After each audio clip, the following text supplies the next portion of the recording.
Happy Tuesday, family. I hope you've missed me just as much as I've missed you. We've been offline because I have been on the road traveling for the duration of summer, essentially. And I came back with some secrets. Well, not some secrets, some lessons learned that I wanted to share with you that I think will help you be a rock star when you are up to speak next. We'll be back after the intro.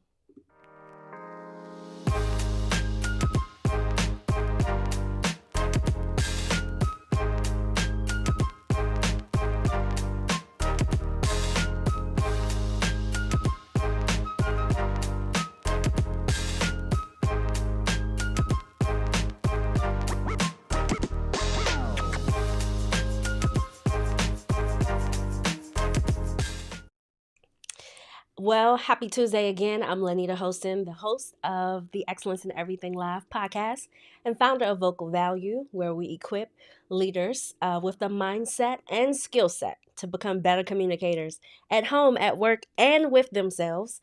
And I use this weekly podcast to give practical communication tips in the area of communicating at work, at home, and with yourself. And this week specifically, we are going to kind of walk through some of the lessons that I learned while being on the road traveling to speak. Now, if you're watching live, and it's been a while, so you know the drill. If you're watching live, just type in the comments, I'm here. And if it's your first time joining us, please share where you're watching from. You can drop in the city and state. Just interesting to always see where our viewers are coming from.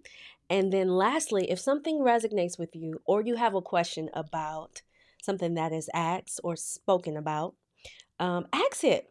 Ask it. I can see your questions as they come in live, and I would love to interact with you. So, that is our housekeeping. Oh, one more thing I want to share. I am fighting a cold, so if you see me go to grab and dab my nose, that is just so that in the middle of our live, you don't see snot rolling down. But I did want to say that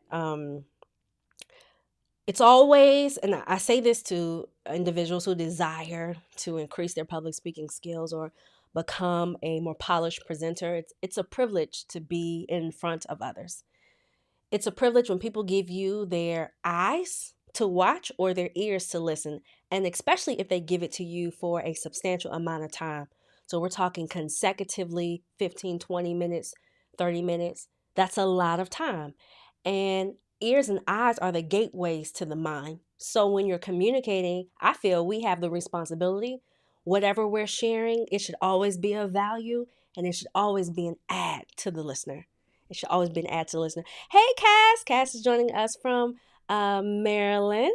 I'm so glad that you're here.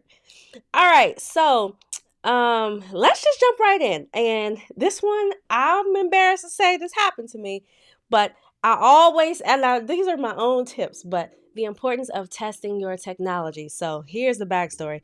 So I was at Worcester Polytech University. They are a very prestigious, highly competitive institution where you have to be of a certain caliber to be a student to attend here. This is what they said, not me. Highly studious, very intellectual. I bought a new clicker and I wanted to test it. And this is the clicker. The reason why you're like, okay, why did you change your clicker? See, if you notice, this is smaller and it's more compact. So I was looking for a little more discreet way to kind of have a presentation clicker. What I didn't consider is that you see the distance here on this stage. When I tested the clicker, I didn't walk from side to side. So some clickers have limited range of motion.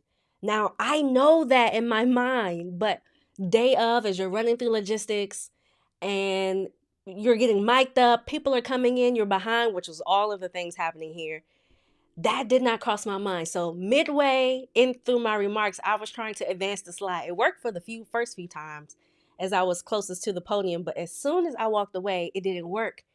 And the way that I structure my talks is I use the slides to complement what I'm saying. So if I'm telling you a story about my sister, without me looking up, the slide advances by me clicking to a photo of her. So it was very distracting for me because I'm like, I'm not looking directly at the slides, but I can see it out my peripheral and it's not changing. So I continue on with my story, But then I had to remember when I got closer to advance those slides because they're no longer relevant. So that's a long, lofty way of saying test your technology. Test it for the use of how you're going to use it. So I plan to walk that stage. So I should have tested the clicker walking the stage. If you plan to sit down, you test sitting down with the equipment and test speaking into it. Because what if you're shifting clothes, your blazer, your hair, your earrings? It's always good to test as if you're in the environment. And if you've ever performed anything, they always say we're going to practice as if you're performing. It's the same thing when you're adding in technology. So again, I know that I did not practice that.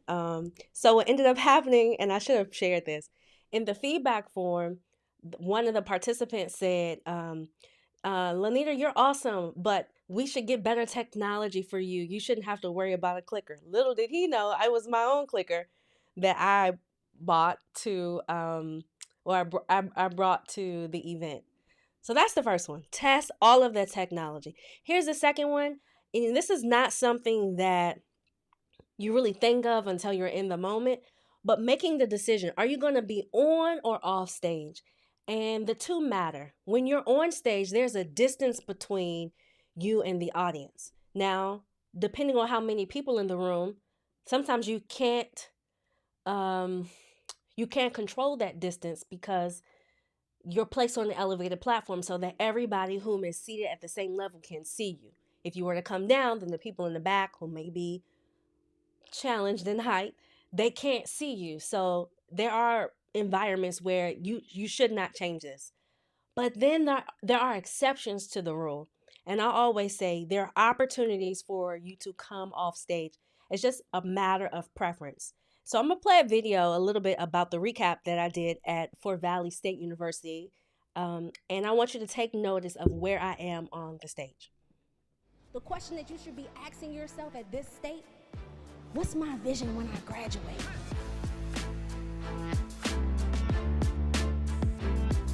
You're hungry when you have vision. The people who do not have vision, they don't have hunger.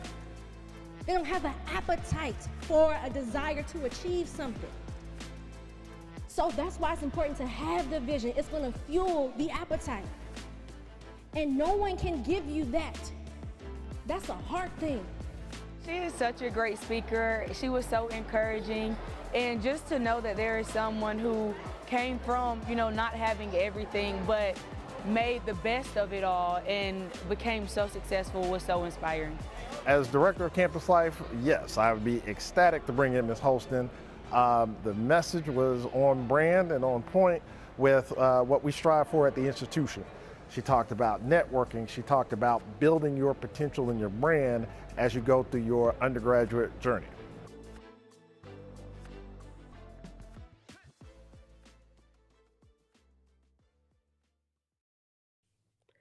It's so interesting to hear people say what you talked about, because I actually didn't talk about those things.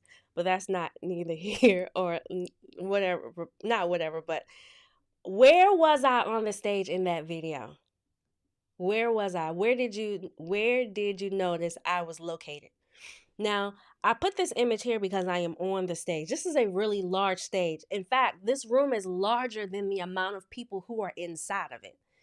And there's another image where I can show you that, where the students are placed. We're in an arena, essentially. This is the largest space that could accommodate this group. But the point I want to make is that where you are on the stage, if you're on the stage or off the stage, it matters. So if you are an event planner and you're producing an event, I would recommend asking the person who you're going to invite.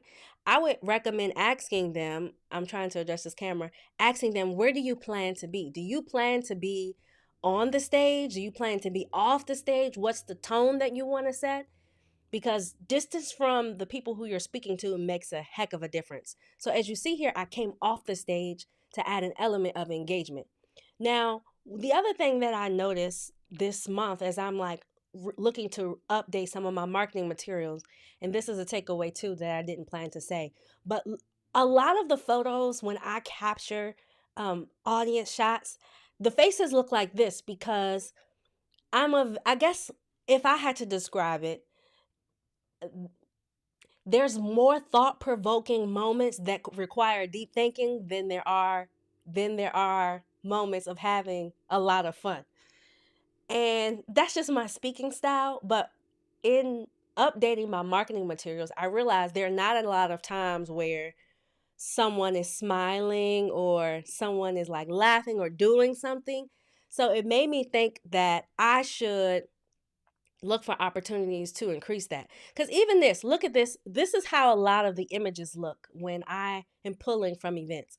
Students look, participants look, they look very engaged, like they're learning, but it doesn't always look like they're having fun. So I say all that to say this is something that I learned, the importance of having a great balance between um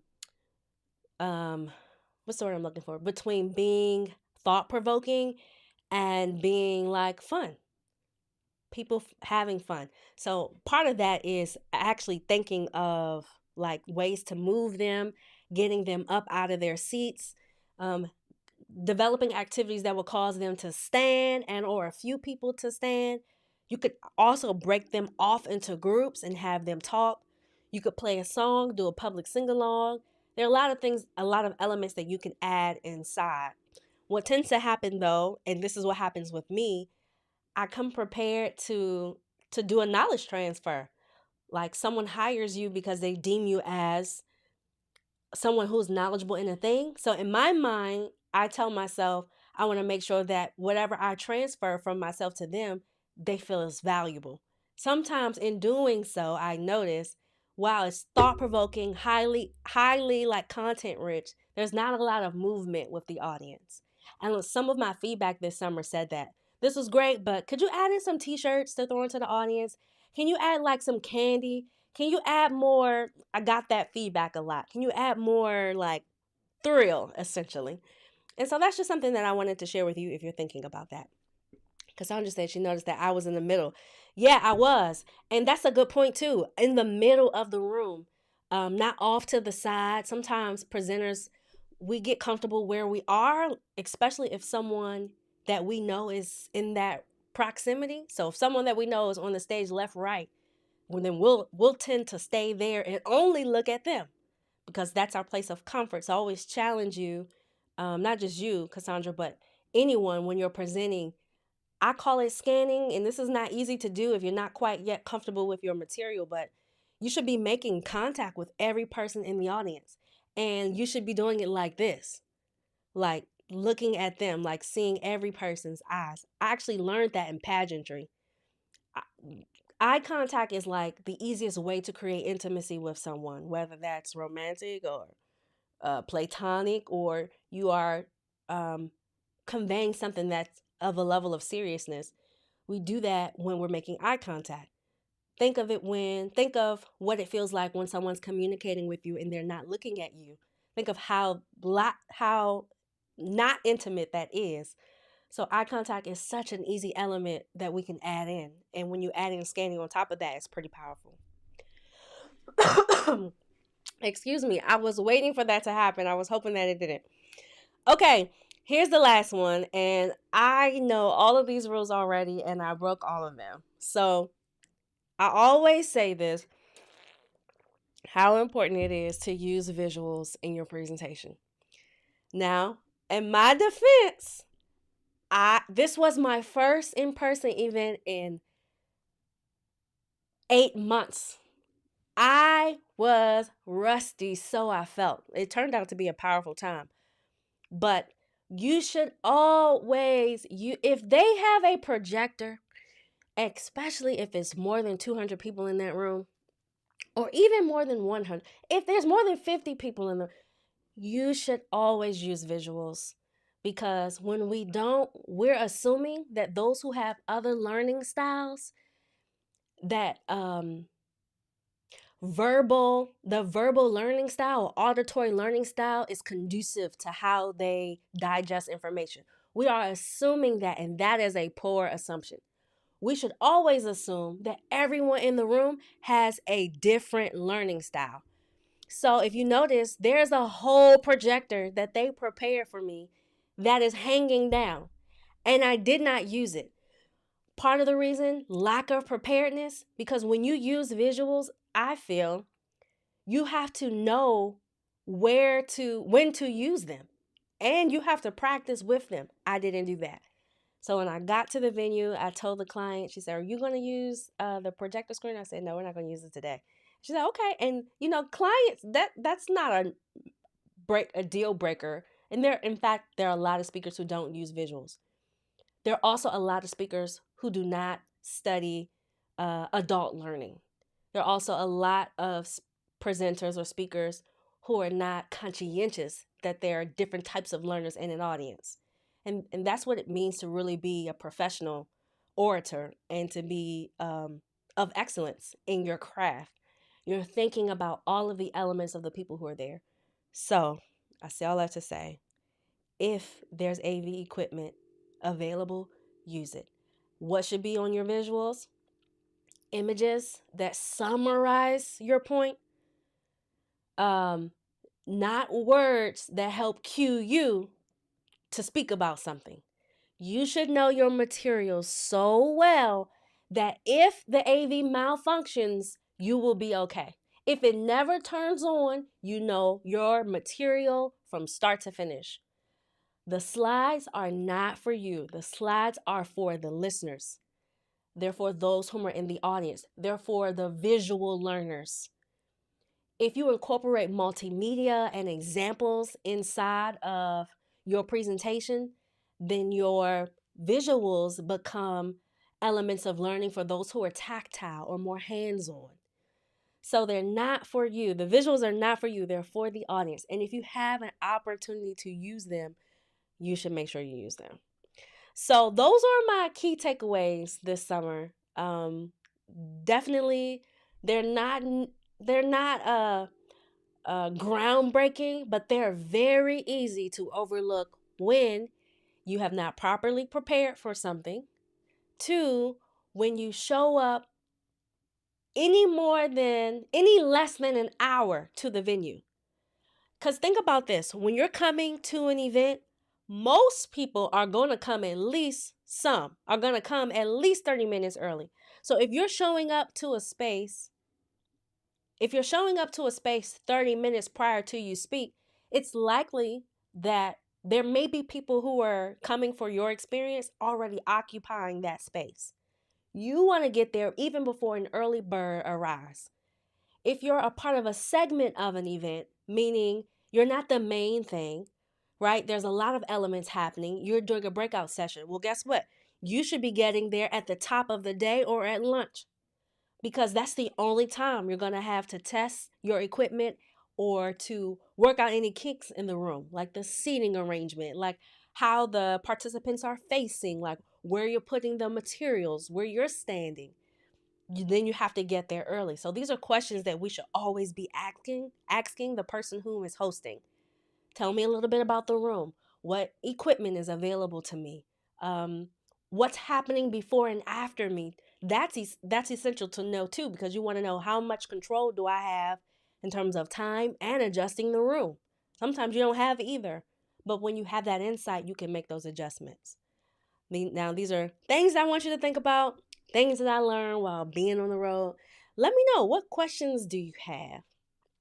If you have any at all, what questions do you have? And what was, well, let me stop there because you should ask one question at a time, by the way. What questions do you have? Let me leave it at that. What can I answer for you? What can I answer for you? I'm gonna check LinkedIn to make sure I'm not missing anything. I want to add this while I'm waiting to see if you all have any questions. So I didn't mention this, and this was a lesson learned too, but in one of the institutions that I visited, I received some feedback that I'd never heard before. And it challenged, the feedback that I got kind of challenged how I'm explaining human psychology and the science related to that. Specifically, it said something to the effect of, I don't think you have a clear understanding of what psychology is. And I wish I had more time to spend with that person to see what they were referring to. But I'm saying this to remind you, depending on the information that you're presenting, there will always, this doesn't happen a lot to me, but I'm aware that there will always be people who challenge what you share. Not everyone will agree, maybe about your pedagoggy, about your framework, about your perspective, and they may not agree about how you explain or interpret something. That's not an indication that what you're saying is wrong. It's an indication of an indifference of opinion. And I read every feedback form. Sometimes there are over 500 responses, and that's a good thing that many people responded. But I read it, and sometimes I have to say to myself, okay, well, this is just feedback. And I know if I feel that way, um, then those of you who may be still practicing the skill, getting that feedback can be pretty tough. But I just want to encourage you that a difference of opinion does not mean that you're wrong, but it is an indication that there's an opportunity for you to grow in. So for me, as it relates to responding to the person who made that comment, it's really refining up some of the things that I share around human psychology, going back to brush up on some of my understandings to make sure they're not outdated. And as you know, research can be outdated. So that's just something that I wanted to make sure I shared with you guys. I checked LinkedIn. I don't see any questions, so it looks like you don't have any. Um, I am excited that we're starting a new series next week. It's called Holistic Communication. And if you're unsure of what it means, the term holistic just means whole self. So it's your mental, physical, emotional, spiritual, and emotional state. So think of all of those realms in the term of communication and how your communication is impacted when those things are impacted. And so this is getting a little bit into the weeds, but these are the kinds of things that I love to teach about. And so hopefully by next week my cold would have passed and I don't have to fight through that congestion. But I'm excited for what's coming down the pipeline. I'm also excited to be back online with you. And if you found this to be helpful, let me know. Drop a comment in the comments. I always read and respond to them. And let me know, what was your biggest takeaway. Well, that is it for now. I will see you next Tuesday at 8 p.m. Eastern Time. I absolutely love you, and there's nothing you can do about it.